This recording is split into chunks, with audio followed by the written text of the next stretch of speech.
ಪ್ರಿಯ ಬಂಧುಗಳೇ, ನೀವು ನಿಮ್ಮ ಜೀವನದಲ್ಲಿ ಒಳ್ಳೆಯವರಾಗಿ ಇದ್ದೀರಾ? ಏಕೆಂದರೆ ಒಳ್ಳೆಯವರಿಗೆ ಮಾತ್ರ ಈ ಪ್ರಶ್ನೆ ಒಳಗೆ ಕಾಡುತ್ತಾ ಇರುತ್ತದೆ. ನಾನು ಯಾರಿಗೂ ಕೂಡ ಕೆಡುಕನ್ನ ಮಾಡಿಲ್ಲ, ಆದರೆ ನನಗೆ ಮಾತ್ರ ಯಾಕೆ ಇಷ್ಟು ನೋವು, ಇಷ್ಟು ದುಃಖ, ಇಷ್ಟು ಸಮಸ್ಯೆಗಳು ನನ್ನ ಜೀವನದಲ್ಲಿ ಬರುತ್ತವೆ ಎನ್ನುವಂತಹ ಪ್ರಶ್ನೆಗಳು ನಿಮ್ಮ ಜೀವನದಲ್ಲಿ ಬರುವುದು ಸಹಜ.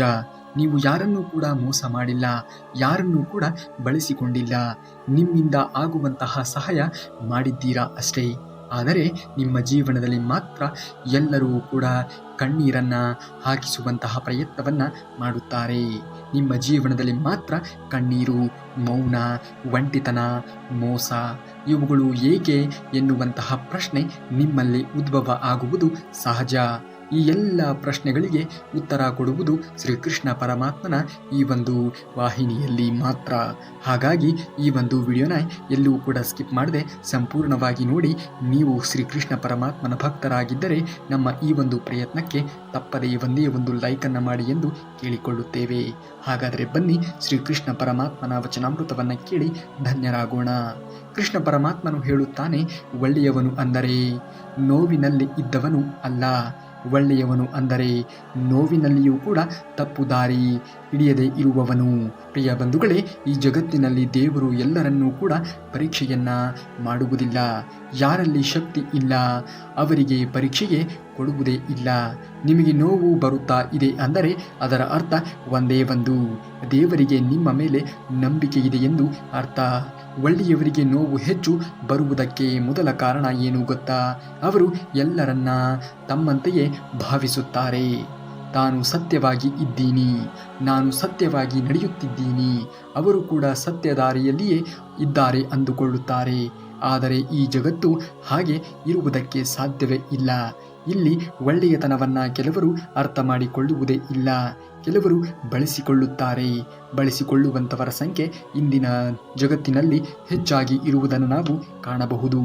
ನೀವು ಸಹಾಯ ಮಾಡಿದರೆ ಕೆಲವರು ಋಣಿಯಾಗಿ ಇರುತ್ತಾರೆ, ಕೆಲವರು ಅದನ್ನು ಹಕ್ಕು ಅಂತ ಭಾವಿಸುತ್ತಾರೆ. ಅದೇ ಜಾಗದಲ್ಲಿ ಒಳ್ಳೆಯವನು ನೋವಿಗೆ ಗೋಳಾಡುತ್ತಾನೆ. ಕೃಷ್ಣ ಪರಮಾತ್ಮನು ಹೇಳುತ್ತಾನೆ, ಒಳ್ಳೆಯತನ ಬಿಟ್ಟು ಬಿಡಬೇಡ, ಆದರೆ ಯಾರಿಗೂ ಕೂಡ ಕೆಡಕನ್ನ ಮಾಡುವುದಕ್ಕೆ ಹೋಗಲೇಬೇಡ. ಕುಳಿತುಕೊಂಡಲ್ಲಿಯೇ ಕುಳಿತುಕೊಳ್ಳುವುದಕ್ಕೆ ಹೋಗಬೇಡ, ಎದ್ದು ನಿನ್ನ ಕೆಲಸವನ್ನು ಮಾಡುತ್ತಾ ಮುಂದುವರಿ. ನಿಮ್ಮ ಜೀವನದಲ್ಲಿ ಯಾರಾದರೂ ನಿಮ್ಮನ್ನು ಬಿಟ್ಟು ಹೋದರೆ ಎಂದಿಗೂ ಕೂಡ ಯೋಚನೆಗಳನ್ನು ಮಾಡುತ್ತಾ ನೀವು ಕಾಲಹರಣವನ್ನು ಮಾಡುವುದಕ್ಕೆ ಹೋಗಲೇಬೇಡಿ. ಅದು ಶಿಕ್ಷೆ ಅಲ್ಲವೇ ಅಲ್ಲ, ಅದು ಒಂದು ರೀತಿಯ ರಕ್ಷಣೆ ಇದ್ದಂತೆ ಎಂದು ನೀವು ಭಾವಿಸಿಕೊಳ್ಳಬೇಕು. ಯಾರು ನಿಮ್ಮ ಜೀವನದಲ್ಲಿ ಸರಿ ಹೊಂದುವುದಿಲ್ಲವೋ ಅವರನ್ನೇ ದೇವರು ನಿಧಾನವಾಗಿ ದೂರ ಮಾಡುತ್ತಾನೆ. ಅರ್ಥಾತ್ ನಿಮಗೆ ಅದು ಅರ್ಥವಾಗುವುದಕ್ಕೆ ಕೊಂಚ ಸಮಯ ಎನ್ನುವುದು ತೆಗೆದುಕೊಳ್ಳುತ್ತದೆ. ಆದರೆ ಯಾರೂ ಕೂಡ ನಮ್ಮಿಂದ ದೂರ ಆದರೂ ಕೂಡ ನಾವು ತಲೆಯನ್ನು ಕೆಡಿಸಿಕೊಳ್ಳುವುದಕ್ಕೆ ಹೋಗಲೇಬಾರದು. ದೇವರು ಏನೇ ಮಾಡಿದರೂ ಕೂಡ ನಮ್ಮ ಒಳಿತನ್ನೇ ಯೋಚಿಸಿ ಮಾಡುತ್ತಾನೆ ಎನ್ನುವುದನ್ನು ಎಂದಿಗೂ ಕೂಡ ಮರೆಯುವುದಕ್ಕೆ ಹೋಗಬೇಡಿ. ನಿಮಗೆ ಅದು ನೋವನ್ನು ಕೊಡುತ್ತದೆ, ಆದರೆ ಅದು ಮುಂದೆ ಬರುತ್ತಾ ದೊಡ್ಡ ನೋವಿನಿಂದ ನಿಮ್ಮನ್ನು ಉಳಿಸುವ ಹಾಗೆ ಮಾಡುತ್ತದೆ. ಒಳ್ಳೆಯವರಿಗೆ ನೋವು ಹೆಚ್ಚು ಬರುವುದಕ್ಕೆ ಇನ್ನೊಂದು ಕಾರಣವೂ ಕೂಡ ಇರುತ್ತದೆ. ಅವರು ಯಾರಿಗೂ ಕೂಡ ನೋವನ್ನು ಕೊಡುವುದಿಲ್ಲ, ಅದಕ್ಕೆ ನೋವನ್ನು ಒಳಗೆ ಇಟ್ಟುಕೊಳ್ಳುತ್ತಾರೆ. ಕೆಟ್ಟವರು ಕೂಗುತ್ತಾರೆ, ತಪ್ಪುಗಳನ್ನು ಹೊರಗೆ ಹಾಕುತ್ತಾರೆ. ಒಳ್ಳೆಯವನು ಮೌನವಾಗಿ ಸಹಿಸಿಕೊಳ್ಳುತ್ತಾನೆ. ಆ ಮೌನವೇ ಒಂದು ದಿನ ಅವನ ಶಕ್ತಿಯಾಗಿ ಪರಿವರ್ತನೆ ಆಗುತ್ತದೆ. ಶ್ರೀಕೃಷ್ಣ ಪರಮಾತ್ಮನು ಹೇಳುತ್ತಾನೆ, ನಿನ್ನ ಸಹನೆ ಮುಗಿದ ಜಾಗದಲ್ಲಿಯೇ ನಿನ್ನ ಕಾರ್ಯವೂ ಕೂಡ ಶುರುವಾಗುತ್ತದೆ. ನಿಮ್ಮ ಈ ಒಂದು ಜೀವನ ನಿಧಾನವಾಗಿ ಸಾಗುತ್ತಾ ಇದೆ ಎಂದು ಯೋಚನೆಗಳನ್ನು ಮಾಡುವುದಕ್ಕೆ ಹೋಗಲೇಬೇಡಿ. ಅದು ತಡ ಅಲ್ಲ, ಅದು ನಿಮ್ಮ ಜೀವನದ ಏಳಿಗೆಯ ದಾರಿ ಆಗಿರುತ್ತದೆ ಎನ್ನುವುದನ್ನು ಮರೆಯಲೇಬೇಡಿ. ಬಾಣ ಹಾರಿಸುವ ಮೊದಲು ಅದನ್ನು ಹಿಂದೆ ಎಳೆಯಲೇಬೇಕು. ಅಷ್ಟೇ, ನಿಮ್ಮ ಜೀವನವೂ ಕೂಡ ಸ್ವಲ್ಪ ಹಿಂದೆ ಹೋಗ್ತಾ ಇದೆ ಅಂದರೆ ಮುಂದೆ ದೂರ ಹೋಗುವುದಕ್ಕೆ ಪ್ರಯತ್ನವನ್ನು ಪಡುತ್ತಿದೆ ಎಂದು ಅರ್ಥ.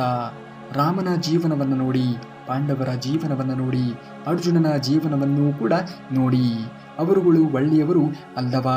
ಆದರೆ ಅವರಿಗೆ ಸುಖ ಮಾತ್ರ ಇತ್ತ, ದುಃಖವೂ ಕೂಡ ಬರಲಿಲ್ಲವಾ? ಕಾಲ ಸಮಯ ಎನ್ನುವುದು ಯಾರನ್ನೂ ಕೂಡ ಬಿಟ್ಟಿಲ್ಲ. ಅಲ್ಲವೇ? ಅವರಿಗೆ ಬಂದಂತಹ ನೋವೇ ಅವರನ್ನು ಮಹಾನ್ ವ್ಯಕ್ತಿಗಳನ್ನಾಗಿ ಪರಿವರ್ತಿಸಿತ್ತು.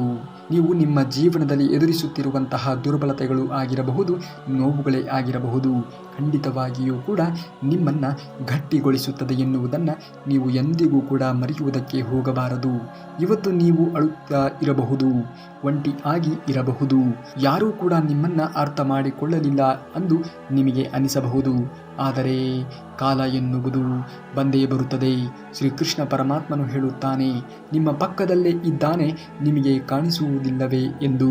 ಶ್ರೀಕೃಷ್ಣ ಪರಮಾತ್ಮನನ್ನು ಆರಾಧನೆ ಮಾಡುವುದನ್ನು ಮೊದಲು ಕಲಿತುಕೊಳ್ಳಿ. ಅವನು ಎಲ್ಲ ಒಂದು ಸಮಸ್ಯೆಗಳಿಗೆ ಪರಿಹಾರವನ್ನು ಸೂಚಿಸುತ್ತಾನೆ ಎನ್ನುವುದನ್ನು ಮರೆಯಲೇಬೇಡಿ. ಕೃಷ್ಣ ಪರಮಾತ್ಮನು ಹೇಳುತ್ತಾನೆ, ನೀನು ಒಬ್ಬನೇ ಅನಿಸಿಕೋ, ಸಮಯದಲ್ಲೇ ನಾನು ನಿನ್ನ ಹತ್ತಿರ ಇರುತ್ತೇನೆ. ಒಳ್ಳೆಯವರು ಯಾವತ್ತಿಗೂ ಕೂಡ ಸೋಲುವುದೇ ಇಲ್ಲ, ಅವರು ತಡವಾಗಿ ಗೆಲ್ಲುತ್ತಾರೆ ಅಷ್ಟೇ. ನಿಮ್ಮ ಜೀವನದಲ್ಲಿ ಇವತ್ತು ಕತ್ತಲೆ ಇದ್ದರೆ ಬೆಳಕು ಖಂಡಿತವಾಗಿಯೂ ಕೂಡ ಬಂದೇ ಬರುತ್ತದೆ. ಆದರೆ ಆ ಬೆಳಕು ಎನ್ನುವುದು ನಿಮ್ಮ ಜೀವನದಲ್ಲಿ ಗೋಚರ ಆಗುವವರೆಗೂ ಕೊಂಚ ತಾಳ್ಮೆಯನ್ನು ತೆಗೆದುಕೊಳ್ಳಬೇಕಾಗಿರುವುದು ತುಂಬಾ ಅವಶ್ಯಕ. ಏಕೆಂದರೆ ಒಂದೇ ರಾತ್ರಿಯಲ್ಲಿ ಒಂದೇ ಹಗಲಿನಲ್ಲಿ ಯಾವುದು ಕೂಡ ಇಲ್ಲಿ ನಡೆಯುವುದಿಲ್ಲ. ಎಲ್ಲ ಒಂದು ಕೆಲಸ ಕಾರ್ಯಗಳು ಆಗಬೇಕು ಅಂದರೆ ಅದಕ್ಕೆ ಸಮಯಾವಕಾಶಗಳು ಎನ್ನುವುದು ತೆಗೆದುಕೊಳ್ಳುತ್ತದೆ.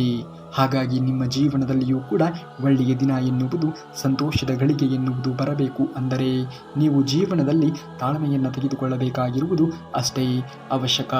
ನಿಮ್ಮ ಜೀವನದಲ್ಲಿ ಇವತ್ತು ಕತ್ತಲೆ ಇದ್ದರೆ ಖಂಡಿತವಾಗಿಯೂ ಕೂಡ ಮುಂದಿನ ದಿನಮಾನಗಳಲ್ಲಿ ಬೆಳಕು ಎನ್ನುವುದು, ಸಂತೋಷದ ಕ್ಷಣಗಳು ಎನ್ನುವುದು ಬಂದೇ ಬರುತ್ತದೆ. ನಿಮ್ಮ ನೋವು ವ್ಯರ್ಥ ಆಗುವುದೇ ಇಲ್ಲ, ನಿಮ್ಮ ಕಣ್ಣೀರು ಲೆಕ್ಕದಲ್ಲಿ ಇದ್ದೇ ಇರುತ್ತದೆ. ನಿಮ್ಮ ಸಹನೆಗೆ ಫಲ ಎನ್ನುವುದು ಖಂಡಿತವಾಗಿಯೂ ಕೂಡ ಜೀವನದಲ್ಲಿ ಸಿಕ್ಕೇ ಸಿಗುತ್ತದೆ.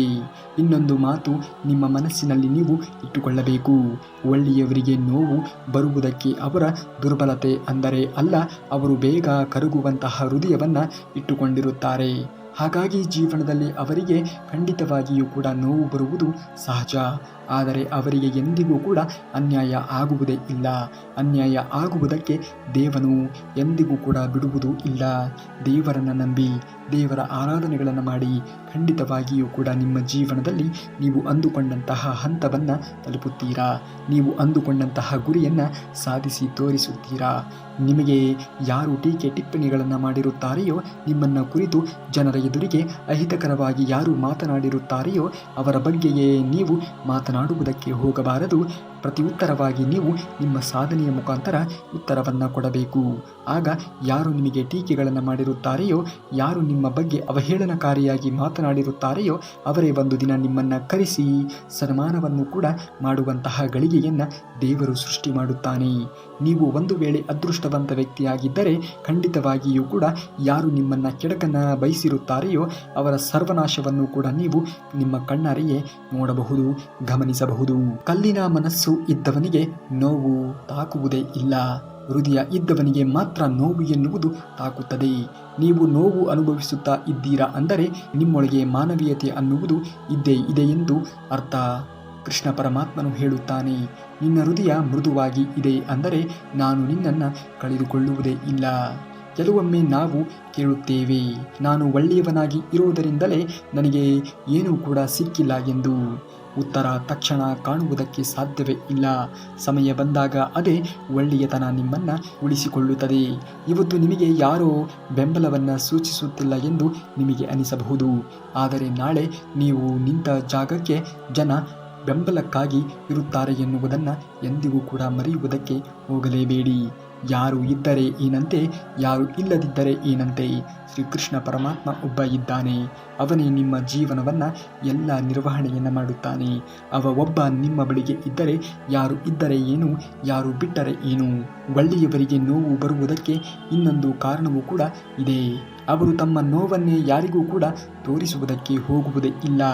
ನಗು ನಗುತ್ತಾ ಇರುತ್ತಾರೆ, ಮಾತನಾಡುತ್ತಾ ಇರುತ್ತಾರೆ, ಆದರೆ ಒಳಗಡೆ ಮುರಿದು ಹೋಗುತ್ತಾರೆ, ಏನಿಲ್ಲ ಎಂದು ಹೇಳುತ್ತಾರೆ. ಇದು ದುರ್ಬಲತೆ ಅಲ್ಲವೇ ಅಲ್ಲ, ಅದು ಅವರ ಸ್ವಭಾವವಾಗಿರುತ್ತದೆ.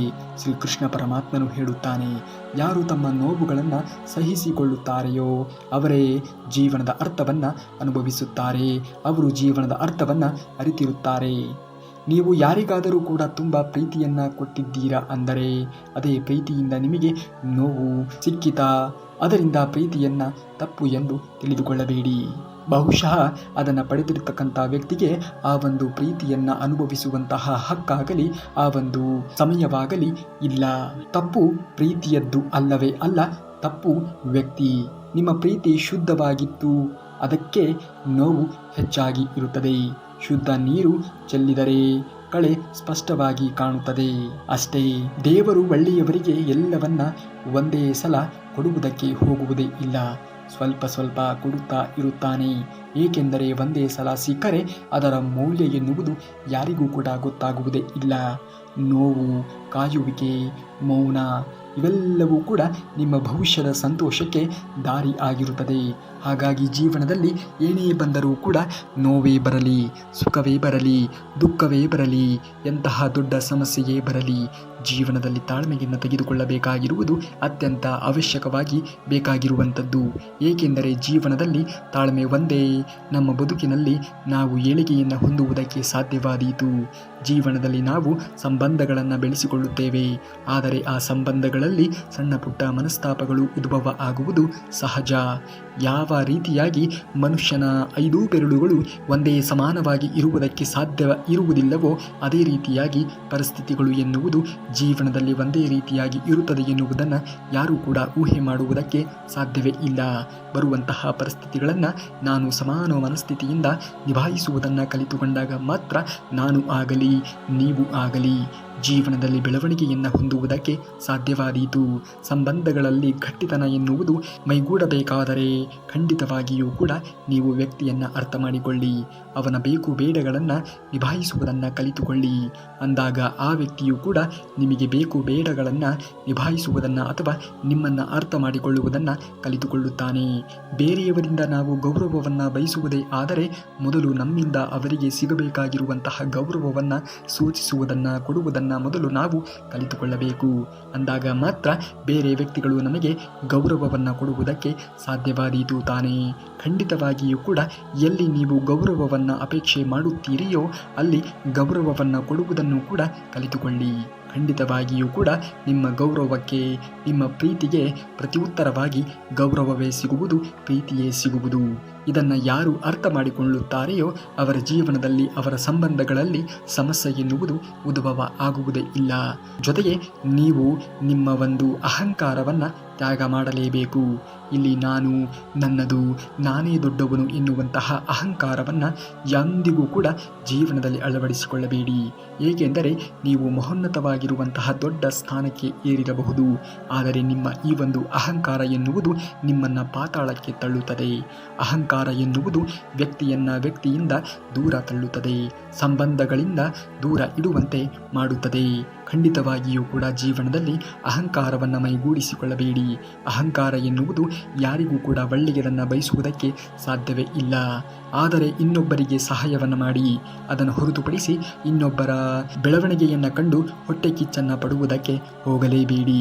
ಏಕೆಂದರೆ ಬೇರೆ ವ್ಯಕ್ತಿಗಳು ಬೆಳೆದಿದ್ದಾರೆ ಅಥವಾ ಬೆಳೆಯುತ್ತಿದ್ದಾರೆ ಅಂದರೆ ನನ್ನ ಕೈಯಲ್ಲೂ ಕೂಡ ಆಗುತ್ತದೆ, ನಾನು ಕೂಡ ಮನುಷ್ಯನಲ್ಲವೇ, ಅವನಂತೆ ನಾನು ಕೂಡ ಬೆಳೆದು ತೋರಿಸುತ್ತೇನೆ ಎನ್ನುವಂತಹ ಛಲ ನಿಮ್ಮಲ್ಲಿ ಮೂಡಬೇಕು. ಏಕೆಂದರೆ ಇಲ್ಲಿ ಪ್ರತಿಯೊಬ್ಬರಿಗೂ ಕೂಡ ಅದರದ್ದೇ ಆಗಿರುವಂತಹ ಒಂದು ಚಾಕಚಕ್ಯತೆಯಾಗಲಿ, ಮನಸ್ಥಿತಿಗಳಾಗಲಿ, ಯೋಚನೆ ಶೈಲಿಗಳಾಗಲಿ ಇದ್ದೇ ಇರುತ್ತದೆ. ಆದರೆ ನಾವು ಅದನ್ನು ಯಾವ ರೀತಿಯಾಗಿ ಬಳಸಿಕೊಳ್ಳುತ್ತೇವೆ ಅನ್ನುವುದರ ಮೇಲೆ ನಮ್ಮ ಜೀವನದ ಏಳು ಬೀಳುಗಳು ನಿಂತಿರುತ್ತವೆ. ಹಾಗಾಗಿ ಅವನಿಗೆ ಇರುವಂತಹ ಮೆದಳೆ ನಿಮಗೂ ಕೂಡ ಇರುತ್ತದೆ, ಅವನಿಗೆ ಇರುವಂತಹ ಕೈಕಾಲುಗಳು ನಿಮಗೂ ಕೂಡ ಇರುತ್ತದೆ ಎನ್ನುವುದನ್ನು ಮರೆಯಬೇಡಿ. ನೀವು ಕೂಡ ಅದನ್ನು ಅವನು ಯಾವ ರೀತಿಯಾಗಿ ಯೋಚನೆಗಳನ್ನು ಮಾಡುತ್ತಾನೆ, ಯಾವ ರೀತಿಯಾಗಿ ಜೀವನದಲ್ಲಿ ಏಳಿಗೆಯನ್ನು ಹೊಂದಿದ್ದಾನೆ ಎಂದು ಆಲೈಸಿ. ಖಂಡಿತವಾಗಿಯೂ ಕೂಡ ಅವನಿಂದ ಆ ಕೆಲಸ ಆಗಿದೆ ಅಂದರೆ ನಿಮ್ಮಿಂದಲೂ ಕೂಡ ಖಂಡಿತವಾಗಿಯೂ ಕೂಡ ಹಾಗೆ ಆಗುತ್ತದೆ ಎನ್ನುವುದನ್ನು ಮರೆಯಲೇಬೇಡಿ. ದೇವರು ಇದ್ದಾನೆ. ನಿಮ್ಮ ಕೆಲಸ ಕಾರ್ಯಗಳನ್ನು ಪ್ರಾಮಾಣಿಕವಾಗಿ ಮಾಡುತ್ತಾ ಮುಂದುವರಿಯಿರಿ. ನಿಮಗೆ ಸಮಯ ಸಂದರ್ಭಕ್ಕೆ ಅನುಗುಣವಾಗಿ ಯಾವುದನ್ನು ಕರುಣಿಸಬೇಕೋ ಅದನ್ನು ಸಮಯ ಸಂದರ್ಭ ಎನ್ನುವುದು ಕೂಡಿ ಬಂದಾಗ, ಒದಗಿ ಬಂದಾಗ ಎಲ್ಲವನ್ನ ಕರುಣಿಸುತ್ತಾನೆ ಮೇಲೆ ಇರುವಂತಹ ಶ್ರೀಕೃಷ್ಣ ಪರಮಾತ್ಮ. ಶ್ರೀಕೃಷ್ಣ ಪರಮಾತ್ಮನ ಮೇಲೆ ನಂಬಿಕೆಯನ್ನು ಇಡಿ, ಆಗುವುದೆಲ್ಲ ಒಳ್ಳೆಯದೇ ಆಗುತ್ತದೆ. ಏಕೆಂದರೆ ಕೃಷ್ಣ ಪರಮಾತ್ಮನು ಕೊಟ್ಟು ಕೂಡ ನೋಡುತ್ತಾನೆ, ಕೊಟ್ಟ ಮೇಲೆ ಕಸಿದುಕೊಂಡು ಕೂಡ ನೋಡುತ್ತಾನೆ. ದೇವರು ಕೊಟ್ಟಾಗ ಎಂದಿಗೂ ಕೂಡ ಹಿಗ್ಗುವುದಕ್ಕೆ ಹೋಗಬೇಡ, ಏಕೆಂದರೆ ಕೊಟ್ಟಿರುವಂತಹ ದೇವರಿಗೆ ಕಸಿದುಕೊಳ್ಳುವುದು ದೊಡ್ಡ ಕೆಲಸವೇ ಅಲ್ಲ. ದೇವರು ಕಸಿದುಕೊಂಡಾಗ ಅಥವಾ ನಿಮ್ಮನ್ನು ದುಃಖದಲ್ಲಿ ಅನುಭವಿಸುವಂತೆ ಮಾಡಿದಾಗ ಖಂಡಿತವಾಗಿಯೂ ಕೂಡ ಕುಗ್ಗುವುದಕ್ಕೆ ಹೋಗಬೇಡ. ದೇವರು ನಿಮಗೆ ಪರೀಕ್ಷೆಗೆ ಒಳಪಡಿಸಿದ್ದಾನೆ ಎಂದು ಅರ್ಥ ಮಾಡಿಕೊಳ್ಳಿ. ಖಂಡಿತವಾಗಿಯೂ ಕೂಡ ದೇವರು ಒಳ್ಳೆಯದನ್ನು ಮಾಡುವ ಮೊದಲು ನಿಮಗೆ ಪರೀಕ್ಷೆಗೆ ಒಳಪಡಿಸುತ್ತಾನೆ. ಆ ಪರೀಕ್ಷೆಯಲ್ಲಿ ನೀವು ವಿಜಯಶಾಲಿ ಆದಾಗ ಮಾತ್ರ ಮಹೋನ್ನತವಾಗಿರುವಂತಹ ಸ್ಥಾನವನ್ನು ಪಡೆದುಕೊಳ್ಳುವುದಕ್ಕೆ ಅಥವಾ ನಿಮ್ಮ ಗುರಿಯನ್ನು ಈಡೇರಿಸಿಕೊಳ್ಳುವುದಕ್ಕೆ ಸಾಧ್ಯವಾಗುವುದು. ದೇವರಾಗಲಿ ಯಾರೇ ಆಗಲಿ, ನಮ್ಮ ಕೆಲಸ ಕಾರ್ಯಗಳನ್ನು ನಾವು ಪ್ರಾಮಾಣಿಕವಾಗಿ ಮಾಡಿದಾಗ ಮಾತ್ರ ಅದರ ಫಲ ಎನ್ನುವುದು ನಮಗೆ ಸಿಗುವುದಕ್ಕೆ ಸಾಧ್ಯವಾದೀತು. ಖಂಡಿತವಾಗಿಯೂ ಕೂಡ ಶ್ರೀಕೃಷ್ಣ ಪರಮಾತ್ಮನು ಕೂಡ ಇದನ್ನೇ ಭಗವದ್ಗೀತೆಯಲ್ಲಿ ಹೇಳಿದ್ದಾನೆ. ನಿನ್ನ ಕೆಲಸವನ್ನು ನೀನು ಪ್ರಾಮಾಣಿಕವಾಗಿ ಮಾಡು, ನಿಷ್ಠೆಯಿಂದ ಮಾಡು. ನಿನ್ನ ಕೆಲಸದಿಂದ ಯಾರಿಗೂ ಕೂಡ ಕೆಡಕನ್ನ ಮಾಡುವುದಕ್ಕೆ, ಕೆಡಕನ್ನ ಬಯಸುವುದಕ್ಕೆ ಅಥವಾ ಇನ್ನೊಬ್ಬರ ಹೊಟ್ಟೆಯನ್ನು ಒಡೆದು ನೀನು ಮಾತ್ರ ಬೆಳವಣಿಗೆಯನ್ನು ಹೊಂದುವುದಕ್ಕೆ ಎಂದಿಗೂ ಕೂಡ ನೋಡಬೇಡಿ. ಖಂಡಿತವಾಗಿಯೂ ಕೂಡ ಅದು ಎಂದಿಗೂ ಆಗದೇ ಇರುವಂತಹ ಕೆಲಸ. ನೀವು ಬೆಳವಣಿಗೆಯನ್ನು ಹೊಂದಬೇಕು ಅಂದರೆ ನಿಮ್ಮ ಸ್ವಂತ ಪರಿಶ್ರಮದಿಂದ, ನಿಮ್ಮ ಸ್ವಂತ ದುಡಿಮೆಯಿಂದ ನೀವು ಬೆಳವಣಿಗೆಯನ್ನು ಹೊಂದಬೇಕು. ಅದನ್ನು ಹೊರತುಪಡಿಸಿ ಯಾರನ್ನೋ ಕೆಳಮಟ್ಟಕ್ಕೆ ತಳ್ಳಿ ನೀವು ಮಾತ್ರ ಮೇಲಕ್ಕೆ ಬೆಳೆಯುತ್ತೀರಾ ಅಂದರೆ ಅದು ಎಂದಿಗೂ ಕೂಡ ಅಸಾಧ್ಯವಾಗಿರುವಂತಹ ಕೆಲಸ. ಶ್ರೀಕೃಷ್ಣ ಪರಮಾತ್ಮನು ಹೇಳುತ್ತಾನೆ, ನೀನು ಕಾಯುವುದನ್ನು ಕಲಿತ ದಿನ ನೀನು ಗೆಲ್ಲುವುದಕ್ಕೆ ಕಲಿತ ಹಾಗೆ ಆಗುತ್ತದೆ. ಇವತ್ತು ನೀವು ಕಾಯುತ್ತಾ ಇದ್ದೀರಾ, ಅದರ ಅರ್ಥ ನೀವು ಸೋತಿಲ್ಲ, ನೀವು ತಯಾರಾಗುತ್ತಾ ಇದ್ದೀರಾ ಎಂದು ಅರ್ಥವಾಗುವುದು. ಒಳ್ಳೆಯವರಿಗೆ ನೋವು ಇರುವುದರಿಂದಲೇ ಅವರು ಕೆಟ್ಟವರಾಗಿ ಇರುವುದಕ್ಕೆ ಸಾಧ್ಯವೇ ಆಗಿಲ್ಲ. ಆದರೆ ಜೀವನವನ್ನು ಅರ್ಥ ಮಾಡಿಕೊಳ್ಳುತ್ತಾರೆ. ಅವರು ಯಾರನ್ನೂ ಕೂಡ ಸುಲಭವಾಗಿ ನಂಬುವುದಕ್ಕೆ ಹೋಗುವುದಿಲ್ಲ. ಆದರೆ ನಂಬಿದರೆ ಜೀವ ಕೊಟ್ಟರೂ ಕೂಡ ಅವರನ್ನು ಬಿಡುವುದಕ್ಕೆ ಹೋಗುವುದೇ ಇಲ್ಲ. ಅದೇ ಅವರ ಶಕ್ತಿ. ನಿಮ್ಮ ಜೀವನದಲ್ಲಿ ಕೆಲವು ಬಾಗಿಲುಗಳು ಮುಚ್ಚಿದೆಯಾ, ಅದಕ್ಕೆ ಬೇಸರ ಮಾಡಿಕೊಳ್ಳುವುದಕ್ಕೆ ಹೋಗಲೇಬೇಡಿ. ಅದು ಮುಚ್ಚಿದರೆ ಮಾತ್ರ ಹೊಸ ಬಾಗಿಲುಗಳು ಎನ್ನುವುದು ತೆರೆದುಕೊಳ್ಳುವುದಕ್ಕೆ ಸಾಧ್ಯವಾಗುವುದು. ಒಳ್ಳೆಯವನು ಯಾವತ್ತಿಗೂ ಕೂಡ ಒಂದೇ ಜಾಗದಲ್ಲಿ ನಿಲ್ಲುವುದಕ್ಕೆ ಹೋಗುವುದೇ ಇಲ್ಲ. ಅವನು ನೋವಿನಲ್ಲಿಯೂ ಕೂಡ ಮುಂದೆ ನಡೆದುಕೊಂಡು ಹೋಗುತ್ತಾನೆ. ಶ್ರೀಕೃಷ್ಣ ಪರಮಾತ್ಮನು ಹೇಳುತ್ತಾನೆ, ನೋವಿನಿಂದ ಓಡಬೇಡ, ಅದನ್ನು ದಾಟಿ ನಡೆಯುವುದನ್ನು ಕಲಿತುಕೊಳ್ಳಿ. ಖಂಡಿತವಾಗಿಯೂ ಕೂಡ ನಿಮಗೆ ಒಳ್ಳೆಯ ದಿನಗಳು ಎನ್ನುವುದು ಬಂದೇ ಬರುತ್ತದೆ. ಇವತ್ತು ನೀವು ಅರ್ಥ ಮಾಡಿಕೊಂಡರೆ ಸಾಕು, ಒಳ್ಳೆಯವರಿಗೆ ನೋವು ಬರುವುದು ಶಿಕ್ಷೆ ಅಲ್ಲವೇ ಅಲ್ಲ, ಅದು ಒಂದು ಆಯ್ಕೆ. ದೇವರು ನಿಮ್ಮನ್ನು ಆಯ್ಕೆ ಮಾಡಿಕೊಳ್ಳುತ್ತಿದ್ದಾನೆ ಎಂದು ಅರ್ಥವಾಗುವುದು. ಗಟ್ಟಿಯಾಗುವುದಕ್ಕೋಸ್ಕರ, ಮಹಾನ್ ವ್ಯಕ್ತಿ ಆಗುವುದಕ್ಕೋಸ್ಕರ, ಇನ್ನೊಬ್ಬರ ಜೀವನಕ್ಕೆ ಬೆಳಕು ಆಗುವುದಕ್ಕೆ ನಿಮ್ಮ ನೋವು ಒಂದು ದಿನ ನಿಮ್ಮ ಕತೆ ಆಗುತ್ತದೆ, ಇನ್ನೊಬ್ಬರಿಗೆ ಶಕ್ತಿ ಆಗುತ್ತದೆ. ಅಷ್ಟೇ ಈ ಜೀವನ. ನಂಬಿಕೆಯನ್ನಾಗಿಡಿ, ಸಹನೆಯನ್ನಾಗಿಡಿ. ಶ್ರೀಕೃಷ್ಣ ಪರಮಾತ್ಮನು ನಿಮ್ಮ ಜೊತೆಯಲ್ಲಿ ಇದ್ದಾನೆ. ನೀವು ಅಂದುಕೊಂಡ ಎಲ್ಲ ಕೆಲಸವೂ ಕೂಡ ಹಾಗೇ ಆಗುತ್ತದೆ. ಶ್ರೀಕೃಷ್ಣ ಪರಮಾತ್ಮನ ಮೇಲೆ ನಂಬಿಕೆಯನ್ನು ಇಡಿ. ಖಂಡಿತವಾಗಿಯೂ ಕೂಡ ನೀವು ಅಂದುಕೊಂಡಂತಹ ಗುರಿಯನ್ನು, ಅಂದುಕೊಂಡಂತಹ ಕೆಲಸವನ್ನು ಮಾಡಿಯೇ ಮಾಡುತ್ತೀರಾ. ಶ್ರೀಕೃಷ್ಣ ಪರಮಾತ್ಮನ ಆರಾಧನೆಗಳನ್ನು ಮಾಡಿ. ಈ ಒಂದು ವಚನಾಮೃತ ನಿಮಗೆ ಇಷ್ಟವಾದರೆ ತಪ್ಪದೇ ಲೈಕ್ ಮಾಡಿ ಹಾಗೂ ಜೈ ಶ್ರೀಕೃಷ್ಣ ಪರಮಾತ್ಮ ಎಂದು ಕಮೆಂಟನ್ನು ಮಾಡಿ. ಇನ್ನು ನಾಳೆಯ ಶ್ರೀಕೃಷ್ಣ ಪರಮಾತ್ಮನ ವಚನಾಮೃತದೊಂದಿಗೆ ಭೇಟಿ ಆಗುವವರೆಗೂ ಧನ್ಯವಾದ. ಕರುನಾಡಿಗೆ.